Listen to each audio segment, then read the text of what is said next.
उमा जी, आप ना श्रेय नहीं ले रही हैं, लेकिन यकीन करिए आप प्रमुख चेहरा थी। आप कह रही हैं आपने खोया कुछ नहीं, लेकिन आपका संघर्ष सबने देखा है।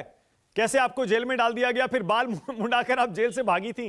हमें याद है वो किस्से, आपने भी सुनाए हैं। बांदा की जेल से मैं भाग गई थी, सही में लड़का बन के। उस समय मेरी उम्र थी 30 साल की, दूसरे टर्म की सांसद थी। लेकिन वो लड़की का चेहरा नाजुक होता ना, तो 14-15 साल का लड़का लगी और एक मारुति वैन में निकल गई मैं वो बांदा की जेल, जिसको रेस्ट हाउस को जेल का दर्जा दिया गया था। उस दिन मैंने कार सेवा के जत्थे के आगे में थी, फिर 2 नवंबर को अयोध्या में, क्योंकि मुलायम सिंह ने कह दिया था ना, परिंदा भी पर नहीं मार पाएगा। हमने कहा कैसे नहीं, हम हाथ मार के आएंगे वहां पर। फिर उसके बाद दूसरा हुआ है मुंडन, जब मैंने सन्यास की दीक्षा ली हुई थी 6 दिसंबर को।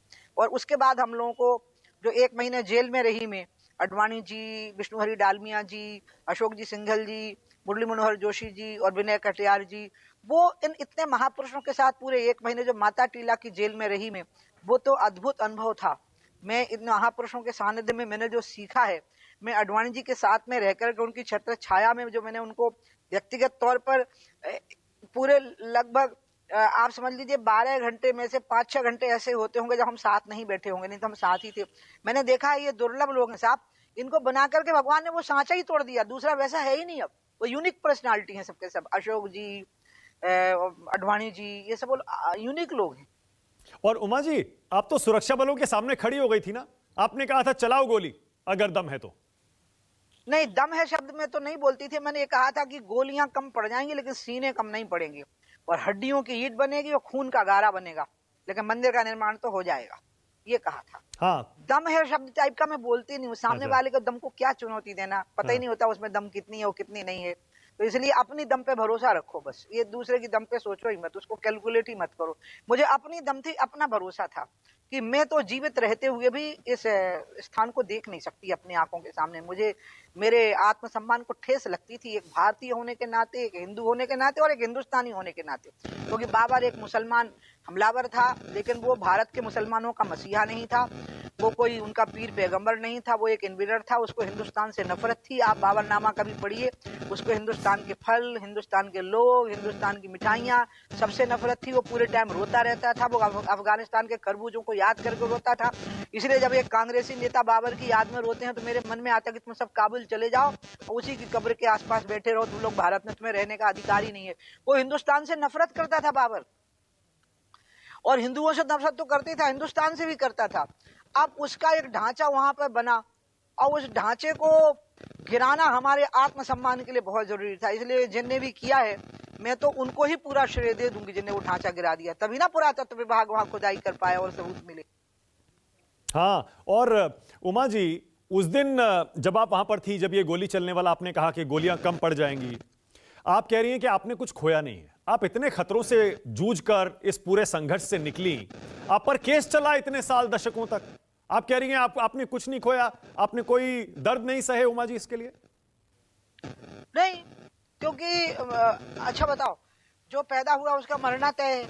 तो अस्पताल में मरे, घर में मरे, कहीं भी जंगल में मरे, इससे तो अच्छा है कि आप गोलियों से मर गए, वो भी राष्ट्रीय अस्मिता की रक्षा करते हुए। कारगिल में जो सैनिक शहीद हुए हैं, आप उनको क्या कहोगे कि वो दया के पात्र हैं? नहीं नहीं, वो अपनी नजर में भी आत्मसम्मान के पात्र थे, मरते हुए भी प्रसन्न थे और कह रहे थे कि मेरी माँ को सूचना देना कि मैं राष्ट्र के लिए आहूत हो गई, अपनी जान दे दी। इसलिए मैं आत्मदया की शिकार कभी नहीं होती हूँ। मुझे खुद पे कभी दया नहीं आती कि हाय राम, मेरे ऊपर बहुत अन्याय हुआ, मेरे ऊपर केस चला। मैं तो जिस दिन हमको चार्जशीटेड किया गया, जब मैंने अपने घर पर प्रेस कॉन्फ्रेंस की, तो मैंने बार बार यही बात कही कि हमको क्या फर्क पड़ने वाला है। आप मेरी आस्था को अगर अपराध मानते हो, और सीबीआई मुझे चार्जशीटेड कर रही है अडवाणी जी वगैरह के साथ में, तो फिर ऐसी स्थिति में मेरी आस्था को आप अपराध मानते हो, मुझे क्या फर्क पड़ता है। 500 साल से लोग मुकाबला तो कर रहे हैं ना इस चीज का कि उनकी आस्था को अपराध माना गया। तो इसलिए आप सच मानो, आप यकीन करो। मैं बाद में सोचती हूँ कि जब आप लोग कहते हो कि मैं संकट में थी, मुझे गोली लग सकती थी, मैं जेल में थी, हमें मारा जा सकता था, या ट्रायल के बाद में कुछ भी हमें सजा हो सकती थी, हमने तो कहा था मैं बेल नहीं कराऊंगी। मैंने माननीय चंपत राय जी को फोन करके सूचना दी थी कि भाई साहब, मेरे को अगर सीबीआई ने चार्जशीट करने के बाद अगर माननीय कोर्ट ने उस चार्जशीट को एक्सेप्ट करके हमें अपराधी घोषित कर दिया, तो मैं बेल नहीं कराने वाली, मैं जेल चली जाऊंगी या पूरी जिंदगी जेल में बिता दूंगी, अगला जन्म भी जेल में बिता दूंगी। इसलिए कुछ लगता ही नहीं था मन में। आप कहते हो तो फिर सोचने लग जाती हूँ कि सही में कोई परेशानी थी क्या। मैं एक शेर सुनाऊं आपको? हाँ सुनाइए ना, बिल्कुल सुनाइए। सुनाऊं? हाँ। अपनी हालत का भी एहसास नहीं है मुझको, अपनी हालत का भी एहसास नहीं है मुझको, मैंने तो लोगों से सुना है कि परेशान हूं मैं। क्या बात है क्या बात है बहुत बढ़िया। लेकिन उमा जी, मैंने आपका पूरा राजनीतिक करियर देखा है। लोग कहते हैं कि आडवाणी जी की रथ यात्रा से बीजेपी 2 से 180-200 सीट तक पहुंची। मैं मानता हूं उसमें उमा भारती का भी बहुत बड़ा योगदान था। मान लीजिए कि आपने जो संघर्ष किया राम मंदिर आंदोलन में, उसी की बदौलत बीजेपी और आडवाणी जी ने जिसका नेतृत्व किया, यहां तक बीजेपी पहुंची है। अब वो तो सारे कार्यकर्ताओं ने किया ना, अकेले हम किए थे क्या?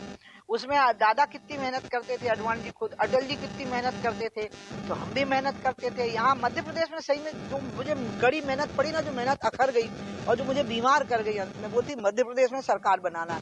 यहाँ की सड़कें बहुत खराब थी, 10 किलोमीटर 1 घंटे का एवरेज आता था, और जिस रथ पे हमें बिठाया गया था वो प्रकाश सिंह बादल जी की दी हुई एक बस थी पंजाब से, वो 2-2 फुट 3-3 फुट ऊपर उछल जाती थी। उसमें मेरी रीढ़ की हड्डी को जो डैमेज हुआ है वो आज तक ठीक नहीं हो पाया। यहाँ की सरकार बनाने में मेरे को बहुत मशक्कत करनी पड़ी, बहुत कठिनाई हुई, इसलिए मेरे को तो कठिनाइयाँ रही हैं। मैं जब घुसपैठ के खिलाफ आंदोलन खड़ा की हूँ असम में और इधर त्रिपुरा में और सब तरफ, पहले विद्यार्थी परिषद ने किया था, फिर युवा मोर्चा को एक काम दिया गया।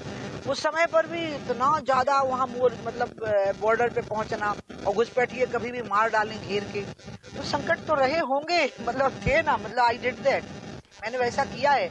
और तिरंगे के लिए कुर्सी छोड़ दी, लोग तो भाई लोग रोते ही रहते हैं छोड़ने के बाद में, मैं तो उल्टा थी। जब मैंने छोड़ दी तो दादा इतने प्रेम से देख रहे थे, आडवाणी जी आदर से देख रहे थे, अटल जी, और मेरी यात्रा चली तो अनंत कुमार जी मेरी रथ यात्रा के सारथी बनाए गए थे, और कितने सम्मान के साथ बीजेपी ने मेरी यात्रा निकाली। मुझे तो अटल जी ने मेरे लिए गिरफ्तारी दी है मुझे छुड़ाने के लिए बेंगलुरु में, इसलिए मैं कैसे भूलूंगी। मेरी पार्टी ने मेरा मान सम्मान रखने में कसर नहीं छोड़ी, देशवासियों ने कसर नहीं छोड़ी, आप लोगों ने कसर नहीं छोड़ी, मीडिया वालों ने मेरा सम्मान रखने में। तो इसलिए मैं तो खुश हूँ, मेरे को दुखी रहने के लिए मेरे पास कोई चीज तो हो तब ना दुखी हूँ।